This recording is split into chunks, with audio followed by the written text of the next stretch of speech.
Mati dong udah sejam ya.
Mana TJ tadi sempat keputus. Karena ternyata kalau 1 jam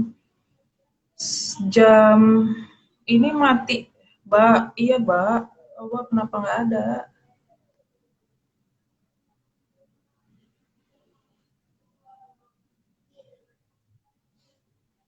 Request. Itu gue udah request.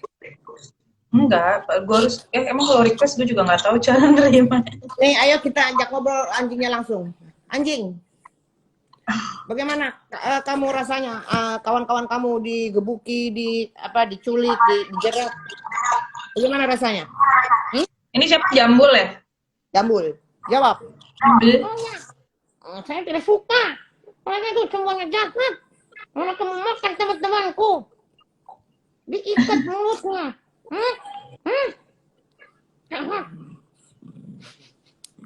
Bul. Diam aja lagi dia. Mini lah harusnya mini. Mini tuh dipotong bagus tuh, gendut tuh. Parah. Berlemak ya. Gak tau deh kalau daging babi yang berlemak enak, kalau daging anjing yang berlemak enak atau enggak? Nggak tahu juga gua. Jawab, boy. Jawab. Apa nih katanya? Nggak. Nah, nongol lagi. Pok, lu komennya nggak bisa ke scroll. Coba dah kepalanya Pok di scroll. Jalan TB. Oh, TB lu. Kirain gue siapa tadi? TB. Aduh. Dia tidak suka. Kita ajak lagi ngobrol anjing yang lain sebagai anjingnya langsung. Anjing sini ya, kamu bukan? Muter nggak apa-apa nggak? Gila sih biskuitnya dasar. Jawab. Oh, Gongli. Hai, Gongli. Jawab. Kamu suka tidak kalau teman-teman kamu dimakan? Kan semua si Mini bener sih. Tadi gue pangkul nggak mau. Oke. Terus Mbak, gimana? Sampai mana kita bicara? Kita apa yang akan kita lakukan? Ya, sampai ke tadi lah kalau banyak yang bilang soal gimana edukasinya susah, gimana untuk apa namanya untuk menceritakan bahayanya karena ngelesnya mah ada aja gitu kan ya. Ngeles ada aja gitu. Jadi memang agak susah ya. Memang lalu apa yang dilakukan dari sisi medisnya, dari sisi kesehatannya. Jadi itu yang kita lakukan sih untuk edukasinya. Tapi memang ya balik lagi kita nggak bisa memaksa. Giliran memaksa, udah bubar pasti berantem doang jadinya malah jadi nggak masuk gitu. Ya memang harus ya oke, dah diberitahukan apa yang jelek-jeleknya, diberitahukan apa yang jadi dasar hukumnya gitu. Kalau memang soal apa tadi soal kasih sayang dan apa nggak mempan gitu ya, lu tega anjingnya digebukin gini-gini nggak mempan, ya gimana orang yang mau melihara buat dimakan gitu cara matiinnya begitu ya, ya susah memang, tapi memang masuknya ke edukasi aja sih dulu, pelan-pelan harusnya sih bisa. Tapi memang benar sih Mbak, karena gue ada teman juga yang memang dia di rumah melihara juga, tapi dia makan juga gitu. Ya, itu makan kan anjing yang dipelihara atau enggak? Apa? Makan anjing yang dipelihara atau enggak? Bukan, jadi dia makan daging anjing, tapi dia punya juga di rumah gitu. Kayak gue melihara anak-anak nih, tapi gue di luar gue makan gitu.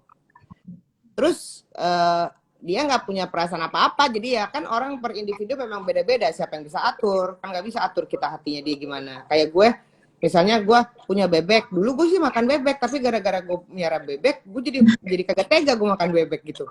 Padahal dulu gue makan, bukan so imut atau apa, ya gue kasihan aja ngeliat, berarti gue makan temannya bebek yang di rumah itu dong, kesian karena yang satu itu gue tahu kayak penakut banget sih, kenapa sih orang deketin kayak berarti kayak gitu ya, gue mikirnya berarti kalau setiap pada mau dipotong kalau kayak gitu ya bebek ya gitu kan, mikir gue. Tapi kan apa ya nggak semua orang juga begitu kan, maksudnya ya terserah masing-masing orangnya aja. Ada yang meraya ayam emang bakal dipotong ya monggo, ada yang meraya ayam tapi nggak tega makannya, maunya beli aja gitu kan. Ya orang kesemuanya kembali ke individu masing-masing sih. Tapi kalau gue pikir kalau kita bisa contohin, kita lewat perbuatan kita aja gitu sih kalau gue. Kalau karena ini namanya mulut namanya mulut manusia sama kuping manusia itu kan nggak ngaruh. Maksudnya ngerti nggak lo? Kita ngoceh nih apa bebui. Misalnya jangan ngerokok. Mana? Udah dengerin kagak sama yang dilarang? Nggak bakal. Susah gitu, tapi once dia punya kecetet sendiri, oh iya ya, gue nggak boleh ngerokok dah, asma atau apapun itu, ya kan. Makanya harus ada strat gitu ya, stratnya itu yang gue nggak tahu kapan dan di mana, mungkin setiap individu pun akan berbeda-beda menurut gue. Kalau dari sisi kayak misalkan ya kayak tadi kalau pas lu awal-awal kan lu cerita soal gimana dia dimatiinnya gitu kan, kalau lalu dibahas sama soal ini kayak undang-undang masuknya dari prinsip kesejahteraan hewannya sendiri. Untuk hewan-hewan yang dipotong untuk dimakan, yang dikonsumsi, itu punya aturan tersendiri. Walaupun kalau kita bicara soal apa namanya kenyataannya di lapangan mungkin banyak yang belum melakukan gitu ya. Tapi sebetulnya aturannya ada. Seperti dia harus ketika misalkan si kambing atau sapi atau ayam itu dipotong di rumah potong terutama, itu dia harus sekali kan ada caranya gitu ya, apalagi kalau yang lalu cara untuk halal itu dia harus sekali jalan gitu dipotong itu dia jalan, jadi dia tidak merasakan kesakitan atau penderitaan gitu. Karena lalu kualitas dagingnya untuk anjing lagi untuk sapi atau kambing ayam yang menderita dulu sebelum dipotong, itu kualitas dagingnya nggak baik. Yang lalu berkaitan sama berarti untuk kesehatan kita juga jadi nggak baik gitu. Darah nggak keluar sempurna, balik lagi darah lagi nggak keluar sempurna gitu. Nah untuk mereka yang memang untuk dipotong, mereka sebetulnya ada tata cara untuk pemotongannya sendiri. Harus cepat, harus sekali jalan gitu. Dibayangin kalau daging anjing yang kalian makan nih, nggak ada prinsip kayak gitu dilaksanakan untuk anjing. Mana nggak stres lah, gila dia sebelum dia matinya pelan-pelan gitu kan, dipukulin, digebukin, matinya pelan-pelan, terus pakai kesakitan gitu. Secara kualitas dagingnya udah nggak bagus, darahnya nggak keluar semua gitu. Itu nggak ada bagus-bagusnya sama sekali sebetulnya dari sisi keserawan itu kesejahteraan hewan gitu. Itu udah jelas salah gitu. Nah itu kalau itu pun nggak bisa untuk menyadarkan, ya udah juga, ya udah mau gimana. Iya makanya kan yang ngerasain mereka sendiri gitu kan, yang praktisi para pemakan daging anjing, kan? Para pemasak daging anjing, pemakan daging anjing, penjaga daging anjing, you guys know better than us. Jadi cuman mau kasih tahu gitu aja kitanya, tapi kalau kaliannya bersikukuh, mereka bersikukuh, udah apa-apa susah. Ya gitu. Jadi kalau mau disimpulin sebetulnya secara kesejahteraan hewannya tidak baik gitu ya. Secara kesejahteraan hewan sudah tidak baik, secara undang-undang dia bukan konsumsi bahan pangan. Banyak ada undang-undang yang lalu melarang untuk peredaran daging anjing gitu. Secara medisnya, kesehatannya juga banyak nggak baiknya gitu. Kalau misalnya dibagi dua, banyak sehat keuntungannya sama keburukannya, banyak keburukannya. Karena keuntungannya lagi-lagi tidak bisa di apa ya, landasan ilmiahnya nggak ada gitu. Tapi kalau lalu untuk kesehatannya sudah terlihat kalau misalkan dia bisa jadi ada potensi zoonosis gitu tadi. Ini kalau buat yang baru join juga, zoonosis itu penyakit yang ditularkan melalui dari hewan ke manusia dan sebaliknya dari manusia juga bisa ke hewan. Itu namanya zoonosis, dan potensi dari daging anjing untuk penyakit zoonosis itu banyak. Rabies, leptospira, toxoplasma gitu, itu bisa dari situ semua. Nah, makanya lalu untuk apa namanya, istilahnya kalau yang tadi di awal-awal dibilang untuk kesehatan ya nggak ada bagus-bagusnya sebetulnya. Malah kebalikannya. Kemudian, ya. Kebalikannya, harusnya kebalikannya. Tapi makanya kalau tadi lu bilang kayak, enggak, gue nggak kenapa-napa, sekarang diterusin aja. Ya jangan sampai sih kenapa-napa sebetulnya ya. Tapi itu dari berapa sisi sih kita udah lihat, dari hukum, dari kesehatan, dari kesejahteraan hewan, dari perasaan dan psikologisnya juga nggak ada bagus-bagusnya gitu kan. Terus mau apa lagi? Udah itu sebanyak itu tadi gitu. Dilihat dari beberapa sisi nggak ada bagus-bagusnya. Kita kedatangan, tadi saya lihat kita kedatangan Dwi Anggia dari TV One. Apakah masih ada di situ, Mbak Dwi Anggia? Mbak Dwi Anggia dari TV One, ya, apakah betul TV One akan mengangkat ditelusur untuk perdagangan daging anjing yang terjadi di Blitar? Rekan Dwi Anggia, apakah Anda masih menonton kita? Coba menyahut rekan Dwi Anggia. Kalau tidak nyaut berarti udah nggak ada, dia kepencet nonton live. Gitu. Gue seneng itu gue seneng banget sih kalau memang media mengangkat terus gitu juga bahwa melek you guys, melek bahwa ini tuh memang semakin kesini jangan ngomongin dulu, ini tuh udah sekarang coy. Kalau lu terus ngomong dulu hidup lu mau kapan lu nyampe ke depan? Dari dulu ini keluarga gue makan, lu kakek gue makan, itu kan dulu sobrun. Karena kan udah sekarang. Memang dulu kalau mau ngomongin dulu terus gimana, lu masih mau pakai BlackBerry kan kagak. Gitu loh. Maksudnya jangan yang dulu jangan lu bawa-bawa, ada udah. Dulu mah dulu coy, sekarang mah sekarang. Dulu mana ada aktivis hewan begitu, kan nggak ada dulu. Dulu juga gue bondol, sekarang gondrong. Ya jangan ngomongin dulu terus lah, dari dulu udah begitu. Gitu apa sih? Capek dah. Gitu. Ya, gitu. Jadi kayak apa tuh, Mbak, yang lu biasa kalau lagi bikin masakan, Mbak? Apaan? Juga kalau lu mau, kalau kagak jangan, gimana, Mbak? Oh, itu. Iya. Lu jangan makan daging anjing.